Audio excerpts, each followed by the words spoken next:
Maintenant, en ce qui concerne les robinets mitigeurs, donc une seule manette, même chose, il peut y avoir une fuite soit à la sortie du robinet, soit ici à la jonction entre le bouton de commande et le corps du robinet.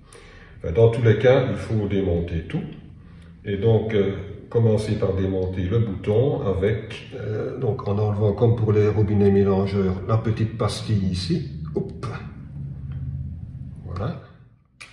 Derrière la pastille, il y a une petite vis à pan creux qu'il faut enlever avec soit une clé à laine ou un petit tournevis de ce genre-ci qui est adapté au trou. Voilà, donc je dévisse. Pas besoin de la sortir carrément dehors pour ne pas la perdre. Et alors on tire, hop. Voilà. Si ça ne vient pas en tirant, c'est la même chose. Il faut prendre le petit marteau et un morceau de bois et quelques petits coups pour la décoincer. Alors, donc on voit ici qu'il y a une pièce vissée à démonter avec un tournevis. Parfois cette pièce n'existe pas, donc c'est encore plus facile. Donc je dévisse, je tire, voilà. Donc parfois cette pièce n'existe pas et le bouton se met directement sur cette pièce-là. Il faut enlever le cache ici, soit on dévisse quand c'est à dévisser, soit comme ici, c'est à déclipser. Hop, voilà. Alors la pièce ici qui tient le cartouche qui est à l'intérieur, il faut la dévisser. Soit une clé anglaise, mais la mienne ici n'est pas adéquate, est un petit peu trop courte. Éventuellement une pince, simplement une pince universelle comme ceci. Hop, voilà. Et si ça ne va pas, si c'est trop dur, on peut utiliser la pince crocodile ou la pince grip, comme on dit aussi. Donc, la pince grip, on la règle, on l'ouvre suffisamment, un petit peu plus que nécessaire.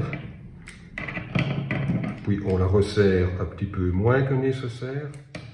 On la met dessus. Bon, je règle un petit peu. Voilà, une fois qu'on est presque normal, je dirais, on la coince et on dévisse. Donc je dévisse, je finis à la main, voilà.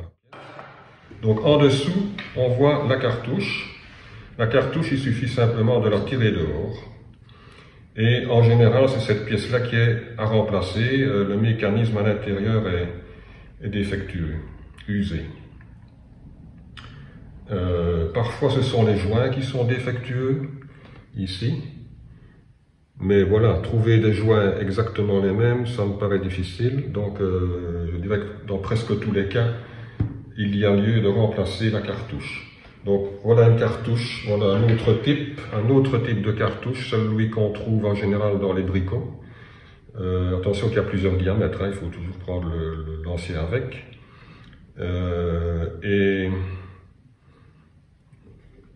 donc ce type de cartouche ne nécessite pas cette pièce-ci. Mais de toute façon, il faut toujours prendre la cartouche en rapport avec le corps de robinet. Par exemple, cette cartouche-ci n'ira pas là-dedans. Voilà. Il faut une cartouche de la même marque que le robinet dans ce cas-ci. C'est un robinet de marque, donc voilà. Et en général, c'est assez cher, 30-40 € parfois. Alors, ben voilà, on remplace la cartouche. Pas de problème, il y a deux petits ergots ici qui vont se placer dans des trous, donc on ne saurait pas se tromper en ce qui concerne le sens. Voilà. On remet la pièce ici à visser. On la resserre à la clé. On remet le cache.